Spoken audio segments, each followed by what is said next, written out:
Bonjour, bienvenue dans cette vidéo. Dans cette vidéo, nous allons voir un autre logiciel qui va vous servir à copier et à faire des sauvegardes d'un disque dur vers un autre disque dur. On avait présenté déjà hier Free File Sync. Ici, je vais vous parler de Sync Back Free. Donc, pour pouvoir utiliser Sync Back Free, on va le télécharger. Pour ça, vous allez utiliser le lien que j'ai mis en bas en description. Et sinon, ça va vous emmener sur ce site de 2Bright Spark et vous allez venir ici. Alors, il y a deux versions. Il y a la version Download Sync Back Free et Download Sync Back Free. Donc, on peut se demander laquelle faut prendre.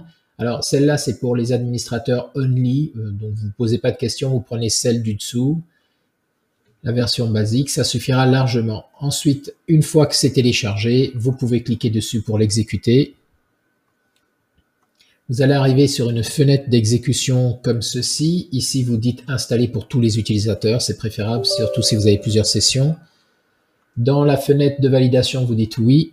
Et vous allez arriver sur l'assistant d'installation. Vous dites je comprends, suivant, suivant, suivant.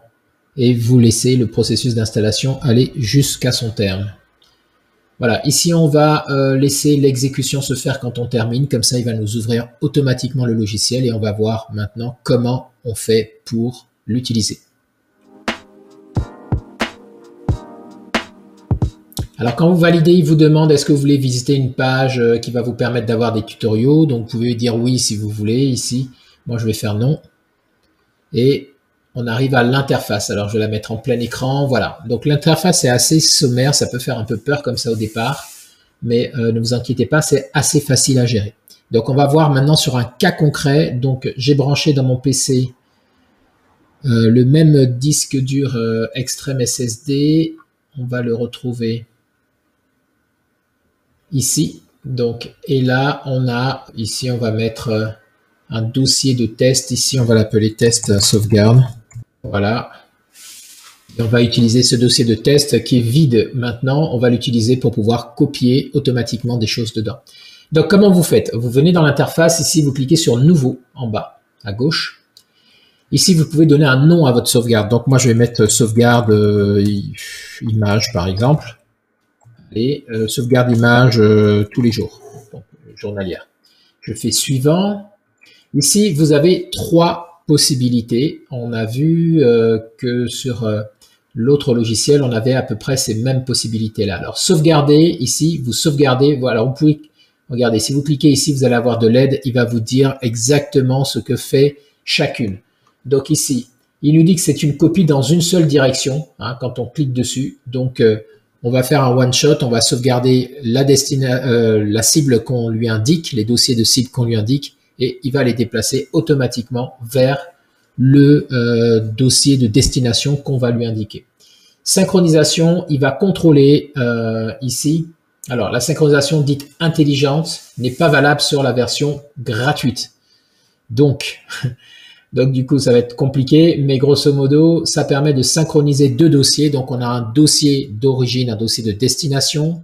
Et quand on va faire le déclenchement de la synchronisation, il va contrôler quel est le dossier qui est le plus à jour et il va automatiquement mettre à jour l'autre dossier en fonction de ce dossier-là. Voilà. Donc, il pose en fait, pour ça, c'est le même système sur tous les logiciels de synchronisation. Il pose un petit agent dans chacun des dossiers qui va s'assurer des modifications et garder l'eurodatage et pouvoir comme ça synchroniser pour voir ce qui est différent en comparant les deux dossiers tout simplement. Et puis sinon on a l'effet miroir. Alors moi c'est ça que je vous recommande si vous voulez faire des sauvegardes parce que l'effet miroir va permettre de faire dans un seul sens en principe. Vous voyez, de la source vers la destination. Et si jamais vous changez quelque chose dans la destination, donc sur votre disque dur externe par exemple, si vous modifiez quelque chose, ça va pas venir changer la source comme dans la synchronisation. La source, elle reste toujours ce qu'elle est, c'est-à-dire c'est elle qui a la priorité, ça ne va pas dans les deux sens, uniquement dans le sens de la source vers la destination. Donc moi, c'est ce que je vous recommande. Donc ici, c'est ce que je vais choisir, je fais suivre ensuite. Ici, il me dit que donc il va bien partir ici d'un dossier qu'on va identifié vers un dossier source, donc vers un dossier destination, et il me propose de compresser les fichiers. Je vous recommande de ne pas compresser les fichiers, comme ça vous êtes sûr d'avoir les fichiers dans leur taille et dans leur nature d'origine. Comme ça, en cas de problème, vous avez vraiment vos fichiers qui n'ont pas été modifiés, qui sont tels quels sur votre disque dur externe. Donc moi, je laisse tel quel et je clique sur Fait ici quand c'est terminé. Donc ici, il nous dit que la fenêtre principale de paramétrage va être ouverte et on aura la possibilité de modifier le profil, etc., etc. Bon, il nous avertit de ce qui est en cours. Vous dites OK. Bien, et donc c'est maintenant uniquement qu'on va choisir le dossier source et le dossier destination. Donc ici, dans le dossier source, je vais venir cliquer sur mon petit dossier ici. Ça va m'ouvrir une fenêtre d'exploration et je vais venir chercher le dossier que je veux sauvegarder. Donc, je vais venir dans ressources ici en ce qui me concerne. Je vais venir dans illustration. Qu'est-ce qu'il y a ici? Illustration, je crois que j'ai pas grand chose dans illustration. Donc, on va prendre ça, ça sera plus rapide. Voilà. Je clique sur illustration. Je dis sélectionner ce dossier. Donc, on voit qu'il m'a choisi bien mon dossier source. Et maintenant, on va lui dire dans quoi on veut aller le copier. Donc, le dossier destination. Donc, je vais pouvoir cliquer dessus. Le dossier destination, on a dit qu'on allait aller dans Extreme SSD ici. Et on a dit qu'on allait choisir le dossier test sauvegarde. Donc c'est parfait, je double-clique dessus et je dis sélectionner un dossier et on voit qu'il me met ça ici. Alors, qu'est-ce qu'il nous dit? Il nous fait un petit récapitulatif en bas dans la destination du profil tel qu'il est aujourd'hui. Il nous dit les fichiers seront mirrorés depuis la source. Ça veut dire quoi? Ça veut dire qu'il va créer en miroir, toujours contrôler que dans la destination, on a exactement la même chose qui est dans la source. Donc si vous lancez une sauvegarde, une autre fois, il va contrôler que ce qui est dans la destination correspond bien à ce qui est dans la source et non pas l'inverse ou dans les deux sens comme avec la synchronisation. Donc on est bien OK avec ça. Si le même fichier a été modifié aussi bien sur la source que sur la destination, alors le fichier source remplacera le fichier de destination. Donc il nous dit que si jamais on faisait une modification des deux côtés, ce qui va compter, c'est la modification côté source pour pouvoir les mettre à jour côté destination. On est d'accord effectivement avec ça. Seuls les fichiers présents sur source seront copiés sur destination. Oui, on est d'accord aussi. Seuls les fichiers présents sur destination seront supprimés. Donc, si jamais il ne trouve pas, il y a des fichiers dans destination qui ne sont plus d'actualité dans le fichier source, dans le dossier source, il va les supprimer dans le dossier destination pour avoir cet effet miroir de reflet exact dans votre disque dur externe de ce que vous avez de ce côté-ci. Donc, si vous voulez garder et conserver des éléments que vous avez déjà sauvegardés avant, mais qui ne sont plus dans le dossier source, attention, c'est pas miroir dans ce cas-là, c'est en sens unique. C'est le premier qu'il faut choisir. Si un dossier vide n'est que sur source, alors la décision sera automatique. Si un dossier vide n'est que sur source. Si un dossier vide n'est que sur destination, alors la décision sera automatique. Oui, ça veut dire qu'en fait, s'il trouve un dossier vide sur source, ben, il va le copier dossier vide sur source. Et s'il trouve un dossier vide sur destination, ben en fait, il va le remplir si jamais sur source il est rempli, ou sinon il va le supprimer s'il n'est plus sur source. Les fichiers dossiers supprimés seront ignorés. Alors attention, il ne prend pas certains fichiers. Donc il y a des fichiers un peu système en fait. Hein. Donc ça c'est normal, hein, il n'y a pas besoin de les copier. Et le profil enregistré va être enregistré dans utilisateur ppdata. Et voilà, il dit l'endroit où il va sauvegarder ça. Donc là, on est OK pour ça. Et ici, on voit bien que c'est unique. Ça veut dire que vous voulez lancer cette installation, cette sauvegarde, pardon, maintenant, et vous ne voulez plus revenir dessus. Donc, ça va correspondre, en fait, à une sauvegarde que vous allez faire manuellement. Donc, il va falloir à chaque fois venir lancer, exécuter cette sauvegarde. Alors que, et c'est le grand avantage par rapport au logiciel que je vous ai proposé hier dans l'autre vidéo, Free File Sync. Ici, on va pouvoir aussi on va pouvoir notifier avec quand ici une planification de l'exécution de cette sauvegarde. Donc ça, c'est plutôt pas mal parce qu'on va pouvoir venir décider ici à quel moment on veut faire l'exécution de ça. Ici, donc, la prochaine exécution, on va cliquer ici sur planification de tâches. Il n'y a pas de tâche pour le profil sauvegarde image jour. Voulez-vous en créer une? On dit oui. Windows n'accepte pas l'utilisation de mots de passe à blanc avec le planificateur. Voulez-vous que cette limitation soit retirée? Oui, par exemple. Donc, dans ce cas-là, il m'affiche ça. On va dire oui. Et c'est le mot de passe d'ouverture de session Windows pour la tour. Ah oui, d'accord. Donc ça, c'est si jamais on a planifié une sauvegarde et puis que notre PC n'est pas est passé en veille, par exemple, c'est pour le sortir de la veille, il a besoin du mot de passe de la tour. Alors moi, je pense que le mot de passe, d'accord avec ça. Voilà. Le mot de passe pour moi, c'est ça. Je dis OK. Ah, il n'est pas d'accord avec ça, donc c'est pas ce bon, je sais pas ce mot de passe. Alors je mets un code d'habitude. Je me rappelle plus mon mot de passe. C'est ballot. Je pense que c'est celui-là. Ok, donc du coup là, il va me permettre de faire une planification. Alors, je peux décider au jour, à la semaine, au mois, ok, ou plus précisément. Donc moi, je vais dire au jour, je vais dire tous les jours en fait. Tu vas venir. Alors, tu commences à partir de demain. Donc là, on est le 8 mai. Je lui dis, tu commences à partir de demain. Et tous les jours, à 9 heures, par exemple, je peux changer l'heure, hein, évidemment. Hein, je peux dire à 8 heures ou à 10 heures, par exemple. Voilà. Tu vas venir le faire une fois par jour. Hein, parce que si je fais 2 fois par jour, il va faire quoi? C'est bizarre. Pourquoi on n'a pas une autre heure ici, 2 fois par jour? Donc, il devrait nous dire... Bon, c'est bizarre parce qu'en principe, quand on a une planification multi-jour, plusieurs fois par jour, ici, il devrait nous rajouter, dès que je change ici à jour, il devrait me demander quelles sont les autres heures que je veux utiliser. Bon, on va dire une seule fois. Bon, ok, à 9 heures. Et puis là, je vais valider la planification. Donc, il me dit que la prochaine tâche va s'exécuter lors de la prochaine heure planifiée. D'accord, la tâche n'a pas encore été exécutée. Donc, ça veut dire que je vais pouvoir, moi, démarrer cette tâche manuellement aussi. Hein, pour que ça puisse se faire. Et la planification se fera tous les jours, exécutée comme utilisateur. Voilà, OK. Et on va faire OK. Voilà, donc ici, on voit que dans quand on a planifié une tâche. Donc, ça, c'est tout l'intérêt de ce logiciel-là, gratuit par rapport à celui que je vous ai proposé, c'est qu'on peut faire une planification de tâches. Ensuite, vous avez réseau. Dans réseau, ici, vous allez pouvoir aller chercher rajouter des détails de connexion, test de connexion. Ah d'accord. Ça, c'est pour pouvoir le mettre sur une machine qui est sur votre réseau. Donc, imaginons que vous avez mis un NAS ou un serveur sur le même réseau RJ45 là, de votre, là où vous êtes avec ce PC. Vous allez lui demander que la sauvegarde aille se stocker sur cette machine-là en mettant l'adresse réseau ici de la machine. Alors, dans type ici, qu'est-ce qu'on a?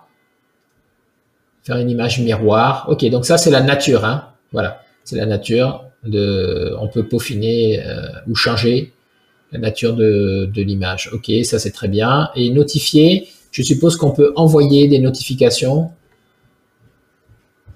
quand c'est terminé, quand ça démarre. Voilà, on peut mettre des notifications quand c'est terminé, quand ça démarre. Bon, mais donc c'est parfait pour nous. Et là, on va dire OK. Il est configuré pour supprimer les fichiers destination quand ils ne sont pas sur la source. Oui, on valide. Voilà. Et donc, vous voyez qu'on a ici cette tâche qui a été ajoutée ici.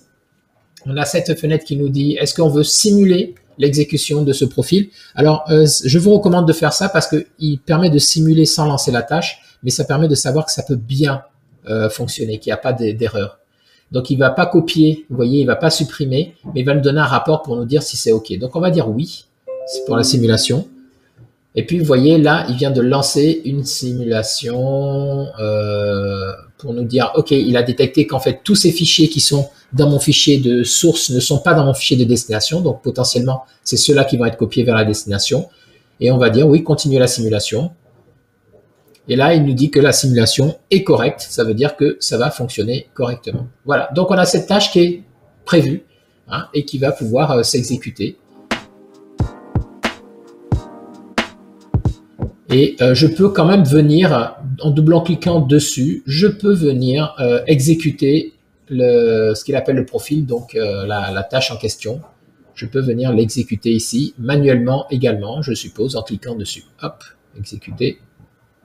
OK. Voilà, continuer l'exécution. Et là, donc, si je vais maintenant sur voilà, dans mon dossier de destination, je vois que ça a été exécuté. Hein. Donc, ça veut dire que vous pouvez aussi lancer manuellement, même si c'est planifié, vous pouvez également venir le lancer manuellement. Donc voilà, allez, on passe à la conclusion. Je pense que c'est l'essentiel. Pour le reste, vous pourrez venir aller plus dans les détails. Mais je pense que c'est l'essentiel pour commencer à planifier sa propre sauvegarde. Alors, en résumé et en conclusion, je dirais que s'il fallait choisir entre FileSync et celui-ci, qui est Sync Back Free, ben je vous recommande Sync Back Free parce que vous voyez qu'on a la planification en plus et donc ça va vous permettre de pouvoir comme ça laisser votre clé USB ou votre disque dur sur le PC pour qu'il exécute automatiquement la sauvegarde. Alors attention, évidemment, il faut que le PC soit allumé parce que même si là il nous a demandé le mot de passe, je pense que c'est le mot de passe de session, mais il ne va pas allumer physiquement votre PC. Donc si vous voulez que le PC démarre ou s'éteigne après avoir fait la copie, je vous recommande de planifier une tâche dans le planificateur de tâches de Windows. Imaginons, je prends un scénario pour illustrer mon propos. Imaginons que vous arrivez sur votre PC pour bosser qu'à partir de 9 heures. Et vous voulez que la synchronisation, la sauvegarde se fasse sur votre disque dur externe à partir de 8 heures ou de 6 heures le matin. Mais vous allez créer une planification de tâches pour que le PC s'allume à 6 heures tous les jours. Et puis ici, vous allez planifier un profil pour que la tâche s'exécute à 6h30. Comme ça, entre 6h30 et 9h, vous avez le temps d'arriver. Et quand vous arrivez, il a déjà fait sa sauvegarde et vous pouvez travailler sur votre PC. Deuxième recommandation que je vous fais dans cette conclusion, c'est débrancher le disque. Pour une raison très simple, c'est que si vous attrapez un ransomware dans votre PC, que ça n'aille pas contaminer votre disque de sauvegarde. Donc, pensez à débrancher vos disques quand ils ne sont pas nécessaires pour lancer une sauvegarde et à les brancher juste avant la sauvegarde. Parce que sinon, vous allez contaminer aussi votre disque, évidemment, avec le virus que vous allez attraper sur votre PC. Donc, il faut avoir cette discipline-là. Et c'est la raison pour laquelle moi, je n'utilise pas ces logiciels de sauvegarde parce que j'ai la flemme de gérer mes disques. Donc, je mets tout sur le cloud.